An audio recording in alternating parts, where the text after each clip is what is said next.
you guys doing today? I hope you guys are all doing well. Um, and I have a little exercise for you guys just to go over your multiplication tables, all right? What I want you guys to do, each of you guys, is to write patterns down. So, I want you guys to do all your hardest, right? I want you to pick three. So let's see. Only your hardest. Please only give me your hardest ones, okay? If they look hard, do them. If they look easy, please don't do them, all right? So right here, and I'll say 11, and well, I'll start here. I'll stop at 9, okay? Because you can figure out anything else. So all you need is 9. I want you to pick 3. Which ones are your hardest? And I'm grading these, okay? So make sure you pick wisely. Just pick your hardest, to be honest. That's all I want you to do.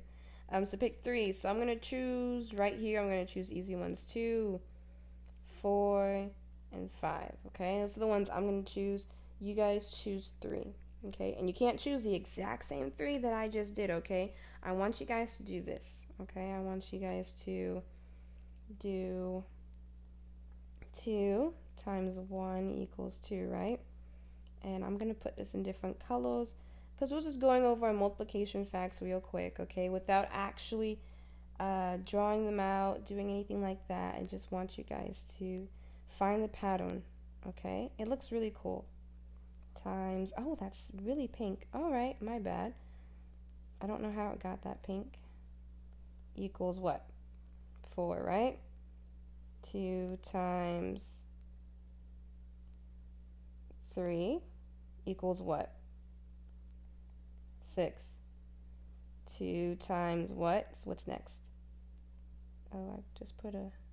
There we go. Let me grab some colors here. Equals what? Right? This is gonna keep going. And you're gonna do this 3 times with different numbers, right? The next one I'm gonna do is 4 times 1. And after that I'm gonna do 5 times 1.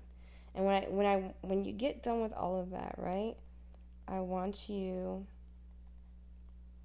5 times 2, because knowing the patterns of multiplication is so important because it's going to help you every time to see what comes next. Instead of counting or multiplying on your fingers or anything like that, you'll know the pattern because you see a pattern. Okay? So what I want you guys to do is connect dots, right? This one's 4, 8, 12, 16, right? And this one's 5, 10, 15, 20. Okay, I want you guys to connect dots. Oh, well, I see a couple of dots to connect. I see that 2 and 4 have stuff in common, right? Because 2 times 2 is 4, right? Which is right here. Okay, let me choose a different color. And choose this color right here. I see that 8 is right here, and that's a 2 number different distance between the two numbers, right? This one hits 8 a lot slower than this one, right? This one, the second number is 8. It goes really fast. But by the fourth number, it's double the size of 8. So that's pretty cool.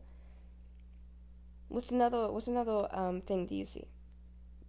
Right? Do you see 10 and 10, right? That hit so much faster than 16 and 8, right? I gotta choose different color now. Let's see this. Oh, I already chose that color. Yikes. I hate when I run out of color choices. 6 and 12. That's doubles, right? 6 times 6 is 12. Oh, what a coincidence, because now I see another pattern. I see that, let me choose a color. I see that 8 right here, right? 8 times 8 is what? Well, that's 64. Oh, so it's actually 2s. It's actually by 2s. Right? Did you guys catch that? Or was I the only one that caught that? All right, stay with me. Okay, so we gotta change it to 6 times 2. Let me choose a color here. 6 times 2. I really don't know why it comes out so light. Oh, because I'm choosing colors. Okay, right? 6 times 2. I gotta change my colors again. 6 times 2 is what? 12. 8 times 2 is what? 16. Right? So I want you to choose at the very least, how much do I have here? 1, 2, 3, 4, 5. Okay, choose 5. I want you to find 5 relationships, okay? That's your homework for today. Do it on a sheet of paper. Write your name and the date on it so I know when you guys did it. And when I come back, I'll grade it, okay? I want you to put it on my desk in that little rack where I keep all my grid paper. I want you to put it there, okay? I want you to just stack up a whole bunch of papers right there. Make sure nothing falls, okay? So I want everyone to be nice and neat and just put them on there, and that'll be great. And I'll collect it when I come back, okay? So that's homework. And for my online students, I want you guys to put it in the discussion of the video, right? There's a discussion box in Google Classroom. Put all of this in if you can upload it into Google Docs and like upload the Google Docs to the comment, that's cool too. That way you're not having to write it all out on the keyboard. But however you do it, I just want to see it in the discussion comment area. Okay, let's get started with class. How much time do I have? Okay, 6 minutes. That's not bad. Okay, so let's go over a few things, right? I want to go over first thing signs again. We went over it once. Let's go over it one more time. 2 times 3 is what? 6. Very good. Now, what if I change the signs? What if I did -2 times 3? Well, let me ask you a question. Is this conflicting? Are they giving 2 different signals, as one being positive and one being negative? Someone saying great job, and at the same time, someone saying horrible job. That's a lot of conflicting information, right? What did I do? Did I do a good job or a bad job? Right? So from that, what's this answer going to be? We know it's going to be 6, but what's going to be the symbol right here? The mathematical symbol, is it positive or negative? It's negative. Okay, why? Because they're giving 2 conflicting information. If I could get them talking over here, right? So let's do, that's light. I want a little bit darker. There we go. So if I said 2, right, has eyeballs here. Looks like a person, right? I think I did a good job drawing it. This is funny. Okay. So, right, we have number 2 right here, right? He says, you are doing bad, right? And then 3, right, over here, let me write this in a different color. I keep using those colors up there. Let me write this in this color, right? Oh, that's not a 3. This is a 3, right? Where's his face going to be? I guess I could put his face here. All right. There we go. And this one is saying,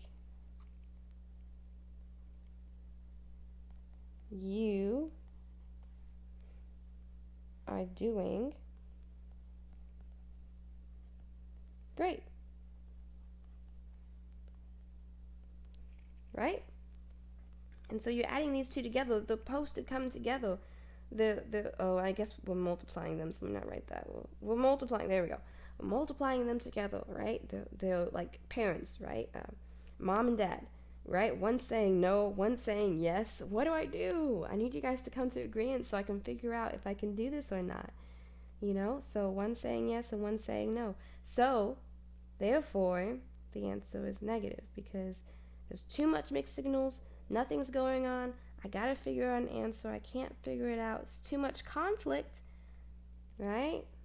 And that means it's -6. Let's try something else. Let's say, what if this was 2 and this was -3, right? What would the answer be? Are the numbers talking in conflicting messages, right? Mixed signals are never good, I tell you. Never good. If someone's giving you mixed signals, it's a negative sign, right? It's not a good thing. So it's negative, okay? -6. Now, what if we did -2 times -3? What do we talk about this, right? Is there mixed signals, right? Is there a whole bunch of yeses and a whole bunch of no's going on? Nope. They're both just saying no. And what does that mean? Is there any mixed signals? Nope. Everyone's saying the same thing, right? It's a consistently same continuous thing. Everyone's saying nope, nope, nope, nope. There's no difference, right? Everyone's saying no. So it's a good thing. Oh, yay. I know where to go now. If mom and dad both say no, then I can't do it. It's good to know. I'm glad that we can communicate and be clear, right?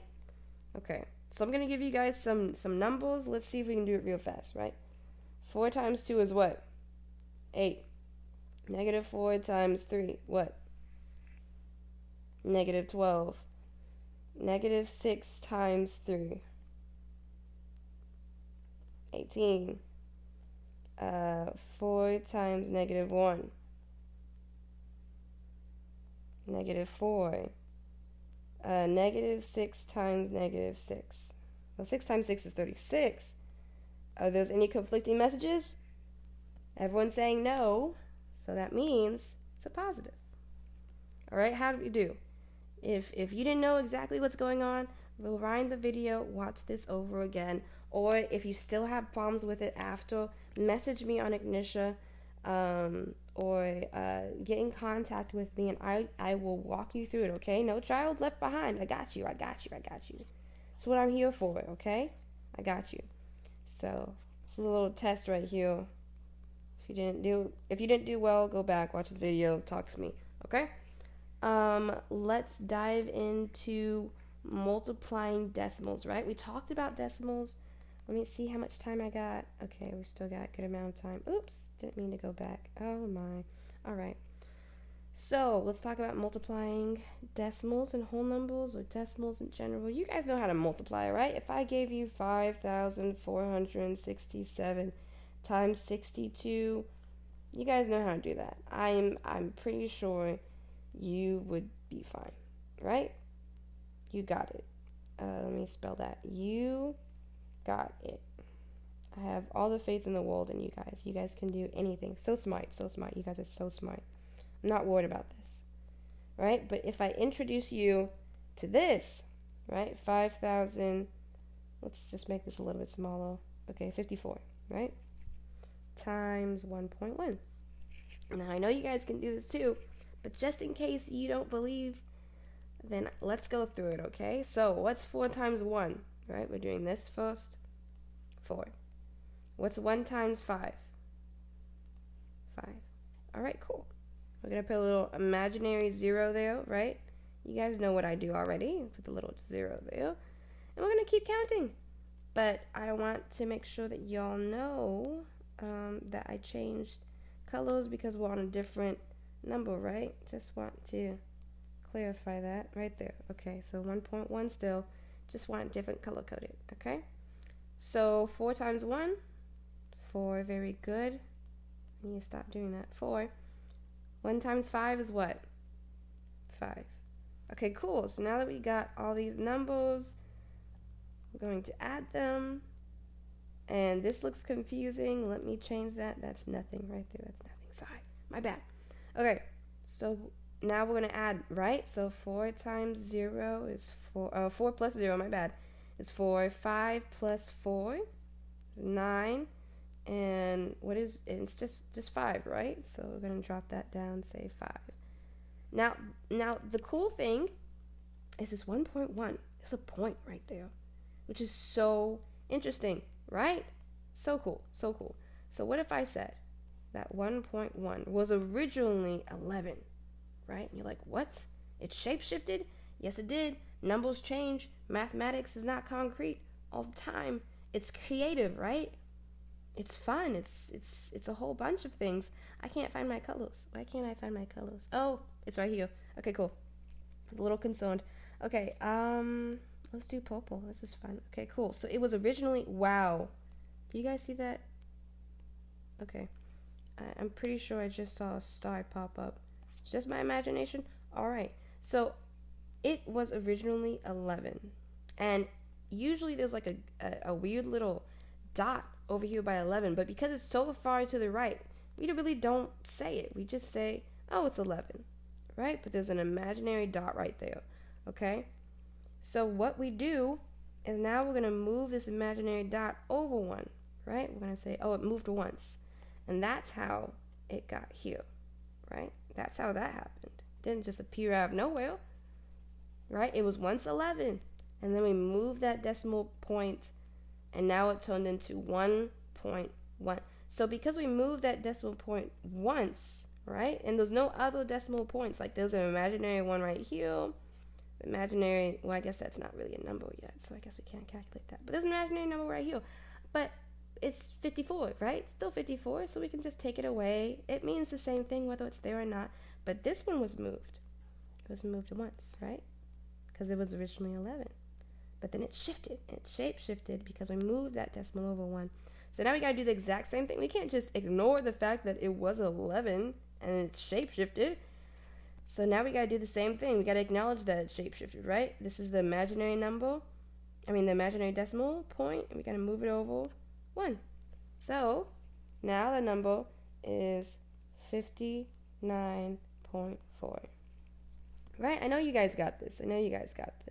Let's do one more. Let's do 67 and 6.7 now and 2.4, right?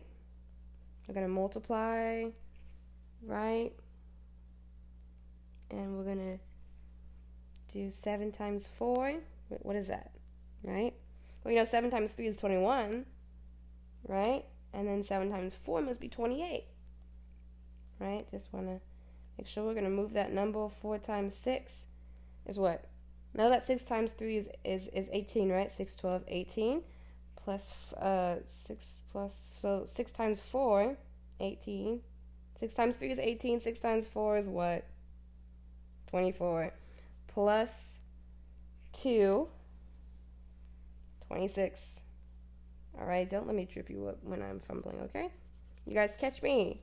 Catch me. If I did something wrong, let me know. Why is there an arrow right here? I need to remember to erase my stuff. Okay, let's go to the next one. I want to change this number into a different color so you can see that I'm doing it in a different color. All right, colors. I'm going to choose. What color should I choose? Green? And it was a 2, right? Originally a 2. And I want to use that same pink color that I used here. So now we're going to move on. This is our way to move on, right? Officially say that we're moving on to this next number. Okay, and now we're going to multiply this number. So we're going to do 2 times 2 times 7, my bad, is what? 14? And 6 times 2 is what? 12 plus 1? 13. Good job. Looks like a plant with these colors. Okay, so now we're going to add up all of these, right? So we're going to do 8. 6 plus 4 is what? 10? Yes.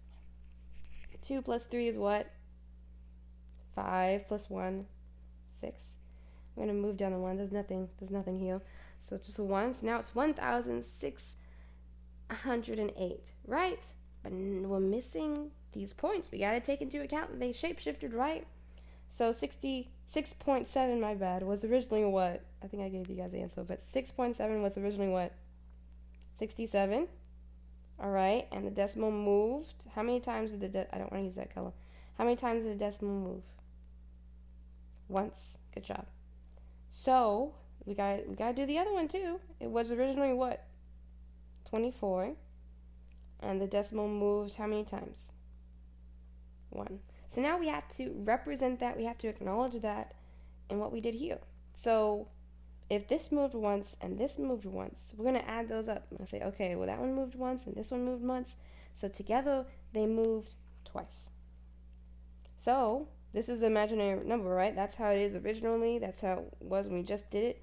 But now we got to shape shift it because we got to make an accurate representation of what the others were, right? We got to acknowledge that. We got to acknowledge all of this. So in order to do that, we have to move it over twice because 1 plus 1 is 2. So 1, 2.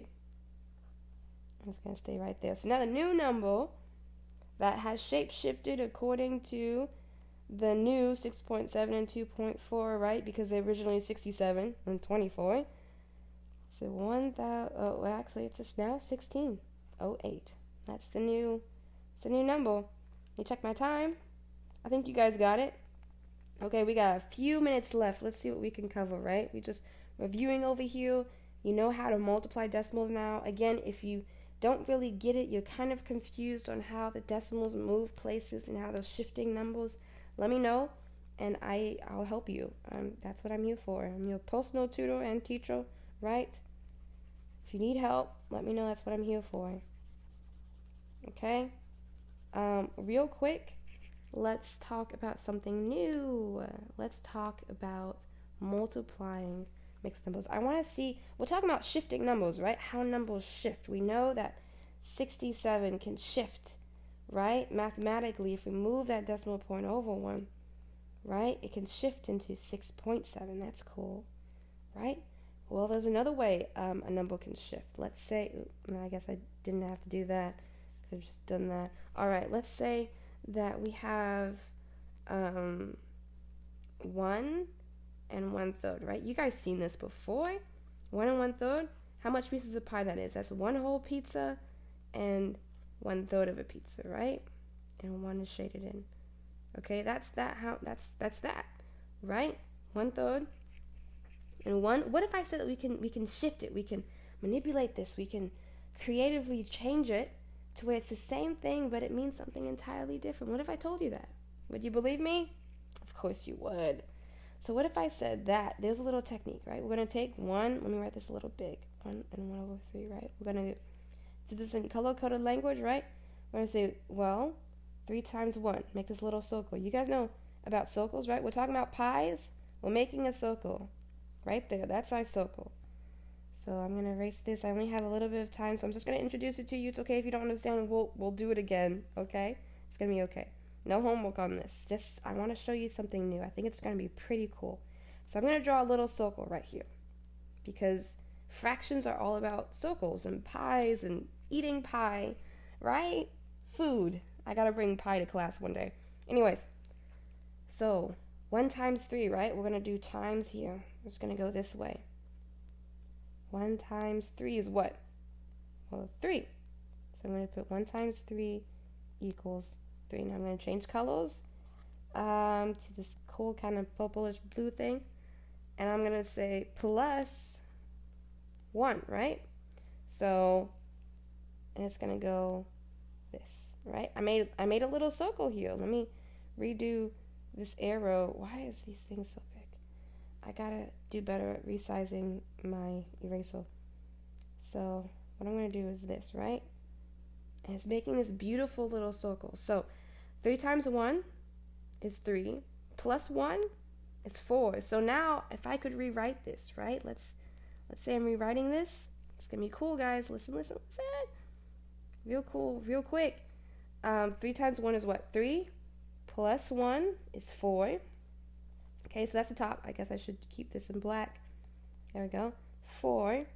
And you know how we talk about pies and how pie, the denominator, is so important because it tells us how many slices of pizza or pie that there is? Well, we can't change it. That's super important. So what we're going to do is 4/3, right? We're going to keep it right there. I want the same amount of slices in my pie. And guess what I did? I just made a new fraction. But what if I said that 4/3 is the exact same as 1/3? Maybe like, how is that possible? Well, I'll tell you later, okay? But we're going to call this a fraction, right? This is a fraction. We can call it a mixed fraction is the technical term for it, right? And it's just because it's mixed up. There's a whole number and then there's a fraction, right? And this is what we were doing at the beginning of class. Online, in-person students, you guys might not remember this because it was only on online students that we went over this. But you guys know what I'm talking about too because you guys done mixed fractions before, and you guys know this is a whole number and this is a fraction, right? So they're kind of mixed between, so we call them a mixed fraction because there's whole numbers and fractions all in one. It's a whole lot going on, right? Let me keep this in a square. And so this one is mathematically called an improper fraction because it looks weird, right? It's hard, it's big on top, small on the bottom, it's not a whole number and a fraction. It looks harder to solve, right? Maybe like, how am I gonna make that many pies? There's only 3 slices, and how are there 4 slices shaded in? That makes no sense, and that's why it's called improper, right? It's wrong. Improper fraction. Another way of saying it's just a wrong fraction. It's mixed up. It turned into a monster. So I'm going to nickname this. We're talking about variables, right? We talked about variables before. I'm going to call it the monster fraction, right? Monster fraction. Okay, we were Albert Einstein. Is that the guy who created that monster? And we created our mathematical monster. Okay, thank you so much for coming to today's lesson. I hope it was somewhat fun, and I'll see you guys later.